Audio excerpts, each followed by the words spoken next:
Hello, and welcome to episode 40 of the Bookcast. This is actually take 2 of episode 40 because here's a pro tip. When you record an episode, first do a test. If you have any doubt, do a test, see how it sounds. Number 2, it's important to have the microphone actually facing you in the right direction and set up correctly when you're recording a podcast, because the whole point is for people to be able to hear you and for it to not sound like you're speaking into a tin can from 6 feet away. So, take 2. Welcome to episode 40 of the Bookcast, my platform for sharing short fiction and updates on what I'm reading and writing. The Bookcast is hosted by me, D.L. White, an Atlanta-based author of romantic fiction featuring Black men and women. I am also a big fan of books and the writing-ass writers who write them, so this podcast is usually book-heavy with a smattering of writing updates from me. If you like this kind of thing and want to support it, I welcome you to do so. I won't turn it down. I don't have a Patreon, but you can buy me a coffee. Head to my support site at ko.fi.com/books by D.L. White. And make a one-time or recurring gift to support me as an author or support this podcast. Mama has audiobooks she needs to record. Every little bit helps. If you are new here or a seasoned listener, a bibliophile, or just looking for a good read, I hope you'll enjoy today's show. I am so happy to have your ears for this time, and I'm excited to share my love of reading and writing books with you. Today I have a smorgasbord. I don't know why I sound like Sean Connery when I say that, but it's fun. I have a few topics to chat about. I want to talk about what I read this week, what is on the list for this upcoming week. Both lists are very short, and progress on my work in progress. Elysium, a Black Diamond novella. That's right. We have a name, people. We have a name. We don't have a cover yet. I think I'm going to buy a cover for this book because I want it to stand out. If it's going to be in the Black Diamond series, I had a cover designer for Beach Thing. I actually created the original cover, and then I had a designer like punch it up in a way that I can't with Canva. And she also did the cover for the Pearl, and so I definitely want them to match. So I'm probably going to do something professional. Little something professional for this one. I want this book to lead to the Pearl. So my goal is really just to get it done. So we'll talk about that a little bit later. Today is Saturday, April 29th. It is a sunny spring day in Atlanta. It's about 60 degrees. Fantastic. I have coffee and this mic. I'm ready to dig in. Again, since I have my coffee here, that's good. Since I have my coffee here and I am sitting in front of my NSYNC bobbleheads and my NSYNC, what do they call them? Funko Pops and all of my NSYNC memorabilia. I have like a little dedicated corner in my bedroom. Happy it's going to be May Day. That's actually April 30th, but I am not recording tomorrow. And so you get it on April 29th. Y'all know as an NSYNC super fan, it's a very important day. This is basically like high holy days in NSYNC fandom. Like March is very important. No Strings Attached. NSYNC, which is their debut, and No Strings Attached, which is their sophomore album, both dropped in March. And then we have in April, it's going to be May Day, which is April 30th. And then May 4th is Lance's birthday. So this is like high holy days in NSYNC fandom. This group and this music it's pure serotonin to me. So it is just that, the fans don't have much to hold on to. And so we'll take it. So I have my coffee. We begin, as always, with the book report because I am a bookhead. I'm still way ahead on my Goodreads challenge. I'm clicking over to check it. I am at 53 books completed. My goal is 100. I usually like to see how fast I hit 100 and then how far above 100 I can get. And at this rate, I'm probably going to hit 100 sometime in the fall, which is fantastic. I am 21 books ahead of schedule. I think I was about that far ahead last week, and I have started to slow down a bit on the reading because I am concentrating some time on writing, which is great. I am not a person that cannot read while I'm writing. but I do want to dedicate some of that time that I spend on reading to actually writing. So let's talk about what I read first before I get all distracted and go on a tangent. First of all, first, happy 6th publication anniversary to Dinner at Sam's. This is in the Ruby's universe. It is not a follow-up to Brunch at Ruby's, but it is in the Ruby's universe. You do see cameos from the ladies from Brunch at Ruby's in this book. I just love this book. I just really love this book. You meet Vanessa Jackson. She's a former stripper. She fell in love with a client. He basically bought her off the floor, turned her into a housewife, and he turned out to be not so good. He wasn't a good dude. And I'll be honest, I really liked writing Warren because Warren, yeah, I don't know. Sometimes I like writing a jerk. I always have like one jerk that you don't need to root for in my books. Warren is that dude. I really enjoyed Warren getting what he got. And if you're interested in Warren getting what he got, you should pick up this book. It's at booksbydlwhite.com/dinner at Sam's. You can buy it direct from me there in ebook, print, or audio. You can head straight to payhip.com/booksbydlwhite. You can buy my books direct there in ebook, print, or audio. If you buy it print, I will sign the book and send you a little bit of swag, whatever I happen to have hanging around, which right now is some pens, but I don't sell them anywhere. You can only get them if you order a book direct from me. A little something special. So this book, listen, I just really enjoy this book. Let me read the blurb to you super, super quick. Vanessa Jackson is just trying to get her life together. It's been a year since her marriage ended and her husband left her and their children destitute. If she could just divorce the son of a bitch, the future would be bright, but Warren is fighting the process every step of the way. If she wants a divorce and to move on with her life, she needs an attorney. Gibson Kincaid is the youngest of 4 brothers. All attorneys at Kincaid Family Law operated under the watchful eye of Sylvia, the Silver Shark, Kincaid. Gibson is the rebel, the one who's never going to do what Mother wants him to do. Instead of serving the interests of wealthy and high-profile Kincaid clients, Gibson prefers to serve the down-on-their-luck sector, earning him the nickname community lawyer. When Sylvia rejects Vanessa as a client, it's a lucky break that she literally runs into Gibson. The attraction between them is immediate, smoldering, mutual, and distracting. Vanessa's just trying to get divorced, not pick up a new client, and certainly not her divorce attorney. Gibson is trying to do right by his new client, but he can't lie. He wants to help Vanessa get divorced so he can have her to himself. Warren still has a few tricks up his sleeve, and Vanessa is hiding a huge part of her past she is not ready for Gibson to know. So I published this book April 29th, 2017. So 6 years ago, this book is in the Ruby's universe. It is not a follow-up to Brunch at Ruby's, but you do see cameos from the ladies in Brunch at Ruby's.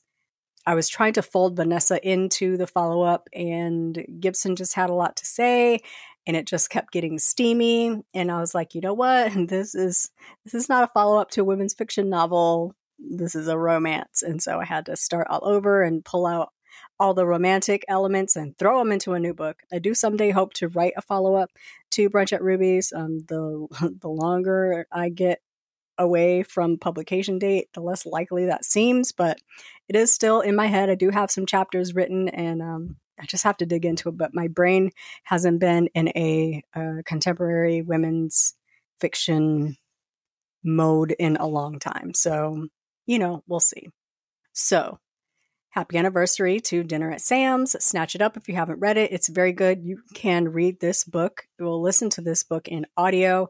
You can request it at your local library. It's available at Scribd. If you have a subscription that says subscription service, you can read and listen to books for one low fee. I think it's like I might like $10.99 a month, $9.99 a month, something like that. Not bad. It's like Kindle Unlimited, but not exclusive. You can also listen to this on Kobo. If you have a Kobo Plus subscription, it's available on Kobo Plus. If you have Chirp books, you can buy it outright. There's a slight discount on it at Chirp. It's available at all your favorite retail outlets. It's also available in print at Resist Booksellers. It's everywhere. It's just every darn where. Go get it.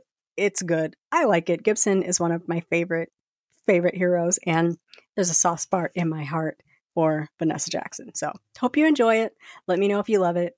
This week, I did not get too much read because I was kind of focusing a little bit on writing. I think I talked last week. I was starting In the Clearing by Robert Dugoni. This is in the Tracy Cross-White series. She is a detective that's dating an attorney, and she solves crime. I did finish that book. It was a book. And I don't even think I rated it. I'm just trying to get through the series.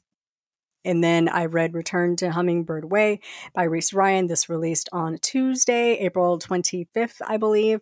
This is Holly Grove Island, book number 2. Like I said last week, if you set a book, seaside, small town, oceanside, small town, anywhere small town, put it directly into my face, put it in my veins.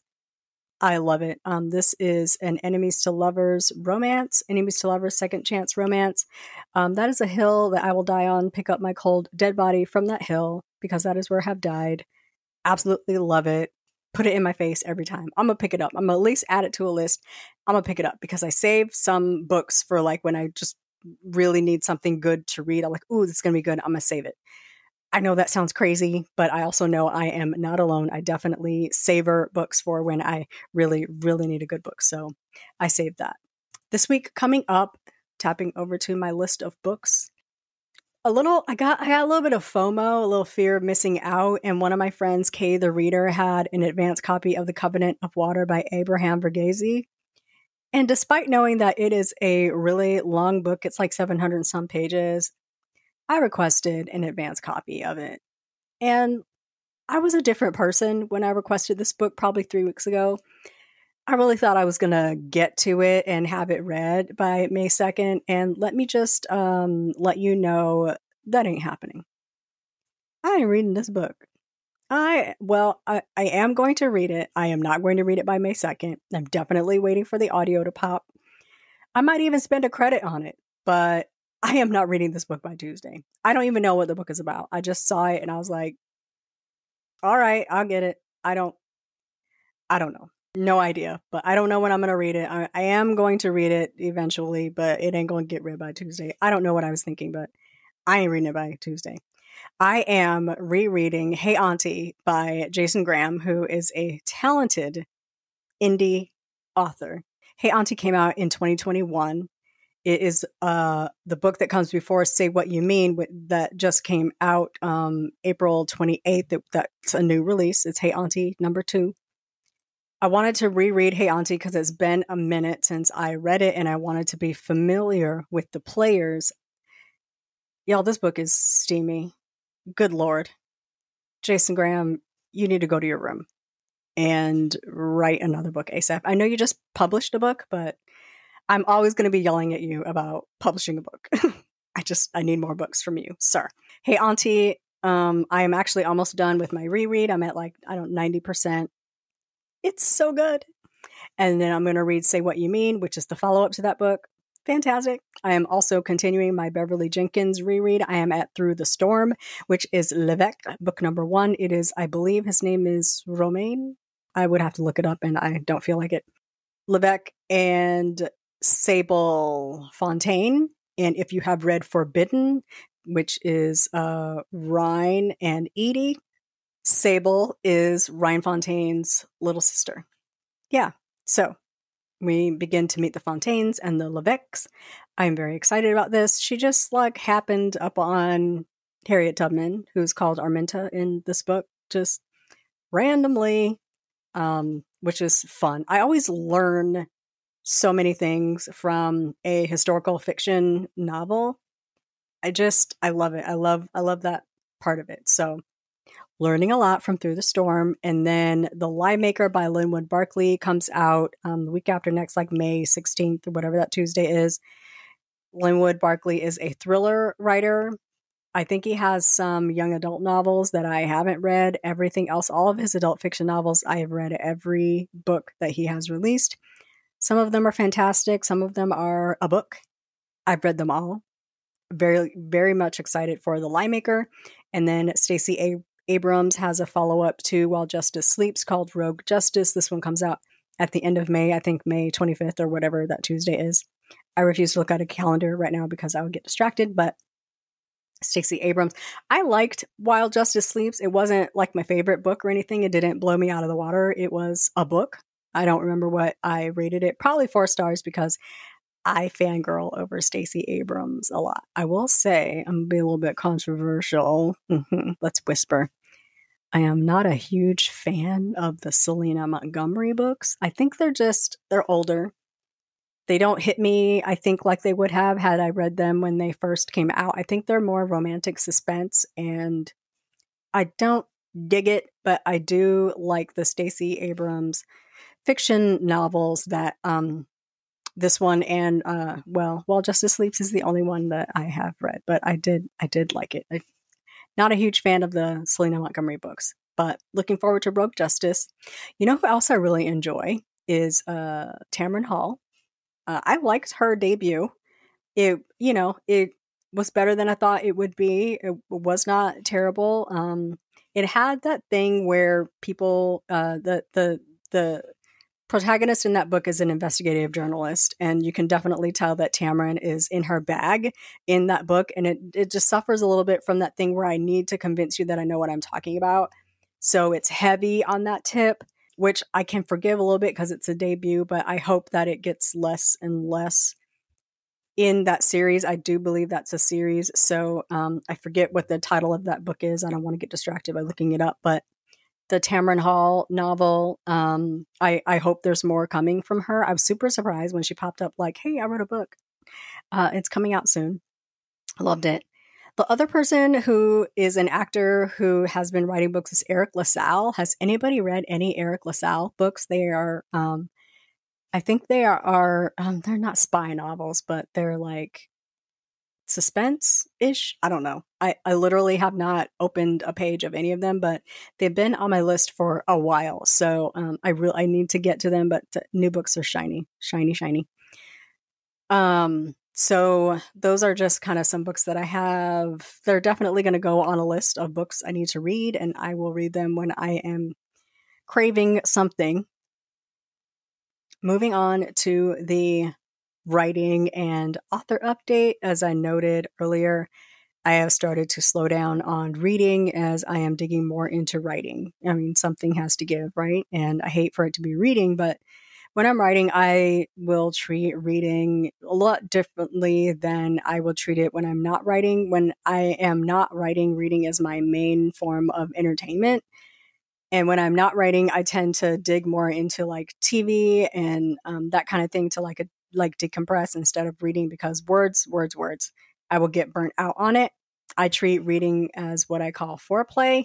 So I like to, if I'm going to write, I like to get up and like pick out a book I really enjoy, a genre I really enjoy, an author I really enjoy. It might be a reread, but like a book that like will get me into the mode and the mind of reading, and good writing, not necessarily deep or introspective or like work that makes me think. Not that the books I read don't make me think, but like I'm not reading Toni Morrison as foreplay for writing the kind of fiction that I write. I would read, Toni Morrison as like part of a buddy read or like study, or I like I just need something with meat on it. I wouldn't read Toni Morrison as foreplay. I would read like someone I super enjoy and someone that makes me feel like I can close that book and get to work. It primes my brain for fiction. It primes it wakes up my voice. And if you want to read something totally dry, tell DL White that she cannot read before she writes. That is the way to get something totally dry and uninteresting. I have to read while I write, but I treat it as foreplay or as a reward. So I might read a little and then write as it's getting good. Shut that book. Put words on the page. So once I get to like 1,500, 2,000 words, or I have finished a scene or a chapter, or I'm at a part where like, this is a good place to stop, then I can open up a book and, read something I have been craving, something I have set aside, and treat it as a reward. I get to read if I put words on page. That really works for me, especially if I need to like push. I will hold back and not let myself continue a work that I'm really enjoying until I put words on the page. I can't not read when I'm writing. It won't happen. But what I generally do is dig into genres and books that I enjoy and are encouraging. Again, I'm not reading any texts that are deep or authors with an intricate writing style that will discourage me. I'm not reading any Kennedy Ryan as foreplay because I feel like her writing style is so far above mine and it will make me feel like, well, I suck. I kid you not, when I read Real, I was like, well, I'm done. I'm never writing again because Kennedy Ryan is 100 times better than I am. I am never going to be this good. I'm never going to write this well. And so, well, that's it for me. That is short-lived, but while I am reading a writer that is 700 times better than I am, it is not encouraging. So, and I hope people don't view that as an insult. It is actually the highest of compliments. But I have to read authors that are encouraging to me, authors that inspire and motivate and make me feel like, yeah, I can do this. I can do this. I can do this. So that's where I am with the reading and kind of trying to fold in reading and writing and create a balance in that life for me. Elysium is coming along. It is slow going, but I'm making my way. One of the things I have to do, the first few chapters, like Act 1 is sort of the foundation of a book for me. We establish the status quo with my characters. Who are these people before they meet their intended beloved, to use something like a silly word there, but who are these people before their worlds collide? And I need to work at least the first 3 or 4 chapters. I have to work and work and work them and mold and develop and revise and layer and whip them up until they're at a point where they are near perfect before I can move on to Act 2. That's my foundation. That's what I'm building on. And so I think I have got chapter 1 in a really good spot, except I'm more and more thinking that chapter 1 has to begin much earlier with a scene that introduces the relationship between Vance and Athena. They only know each other online right now, and I feel like I have to set the scene for this relationship so much earlier than I do. And I don't know if that needs to be a prologue. I don't know if that needs to be chapter 1. I'm not sure, but I definitely need to add something before the starting point where I've decided this book begins. It might begin much earlier than I placed it. And sometimes I try to begin a book later so that I don't get caught up in doing info dump and a lot of backstory. If this is a novella, I have to jump in the middle and find my way out. Otherwise, it's going to be 97,000 words. And I am not writing a big book. This is a novella. We're 60K is my cap. So kind of, working within those parameters.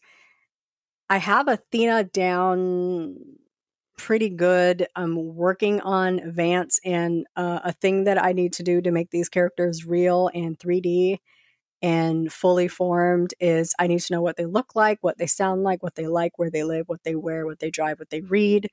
I do that through Pinterest. So I have begun to set up my Pinterest board for Elysium. If you go to, this is the only thing I use Pinterest for. I go to pinterest.com/author DL White. I have Pinterest boards for a lot of my books. I think I have Hey Lever, Never List, A Thin Line. I thought I had one for Beach Thing, but I didn't see it. I'll have to dig. But I have started one for Elysium. And if you're interested in who I am visualizing in my head for these characters, they're not these characters exact, but in the theme of, in the realm of, in the mode of these characters. Take a look if you're interested. I have also started to map out my setting. Elysium is the Pearl to me is a luxury hotel with different towers, and every tower has a theme or a purpose or a name. And Elysium is a tower at the Pearl Hotel. And so Elysium is like the luxury upscale tower that has a spa and an entertainment complex and a swim up bar, and it's on the beach. And I'm really like still putting, all of that together. That is where I am sending my characters in this story, and it is going to lead me to writing about the Pearl in the next Black Diamond book. So hopefully I'm not spilling too much information. I can't be, because I haven't finished the story in my head. Again, I'm a discovery writer, so lots of things are coming out as I write. I have been working on Athena for the last few weeks, and now I'm working on Vance and pulling up his backstory. Vance is divorced. He lives in Austin, Texas. He's just kind of in a mood where he wants to begin the second chapter of his life. He is ready to find someone to spend that second chapter with. Athena, I believe, was never married, but was in a long-term relationship that ended a few years ago. And that's when she decided to become a contract nurse. And now she travels the country and works, 12 to 16 week stints in a different hospital. And she just decided she needed to kind of break away and leave her hometown, which is, I think I have set her hometown as Greenville, South Carolina. I got a couple of pals that live there, so hopefully they are happy to hear that. And so feel free to pop up any inside info if you would like me to include it in this book. But she won't be home for very long. Athena's currently working in Minnesota, which is cold and snowy, really desperately needing a vacation. And she knows Vance. They only know each other online. And Vance is like, hey, let's meet. I got a great idea. Let me fly you out, girl. And so that's kind of where we are right now in the story. So still putting that together, working with my Pinterest. I need something to describe. I need something to visualize. I'm a visual person. I have to do it. I have to see it. I have to jump in the middle and get lost and then work my way out of it in order to really immerse myself in it. I'm already in this spot where I feel like I'm overwhelmed with the story that I want to tell. And I'm like, I don't know, man. I don't know. I don't know if I can do this. I don't know if this is going to work out, but I feel this way with every book, and every book turns out fine, but I'm really challenging myself to not rush through it. It's done when it's done and not a minute sooner. If it comes out in June, okay. If it comes out in August, okay. If it doesn't come till October, whatever. This is a thing I do because I feel like I have to do it and I have stories to tell. I don't live off of writing income at all. And so I am just trying to get down to enjoying writing it, enjoying discovering the story, enjoying bringing the story to people and pushing myself, my talents, my skills, my storytelling prowess into bringing a good book. I want this book to be better than Hey Lover. I want this book to be better than Beach Thing. I want this book to be better than the books that I have been putting out, and I want to show growth, and I think I can do that. So, but I have to take my time, and we are rolling into the summer season at work. The executives and the partners that we work with don't really like to come together for big meetings in the summer, and so I have a little bit of slush time to where it's not going to be so busy, and I don't have back-to-back meetings that I have to plan, put together, and put a lot of brain power behind. So this is a perfect time,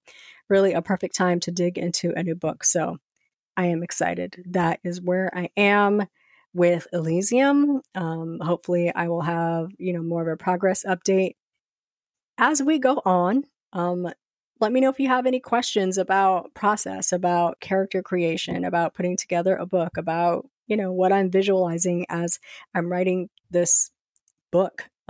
Putting things together from start to finish. You're really seeing the process of writing this book from the ground up. That's where I'm at. I'm using an app called Dabble Writer. It's cloud based. It's like Scrivener, but it's cloud based. It's like Scrivener if you strip it all the way down. I really, really enjoy Dabble Writer because it's in the cloud, so I can pick it up on my iPad. I can use my phone if I want to, but I don't because I hate working on my phone. I can, pull it up at any computer that I'm on. I just log into Dabble and start to write. So that's what I'm using there. And of course, I'm using Pinterest. And that's kind of it right now. I'm a very simple girl when it comes to writing, but all of the other, elements come through when I'm done writing, when I'm going to edit and then publish. Can't think of anything else I really want to share. Yeah, I think that's about it. I did ramble a bit in the first episode, and now I can't remember what I was rambling about, and so I won't double up on that here. We just totally missed out on that kind of thing. I didn't watch too much this week. I just spent all that time in the document trying to put words on the page. So that is, the exchange of time. Something has to give. I am trying to catch up on Poker Face. I don't know if you know about this series, but it is on Peacock.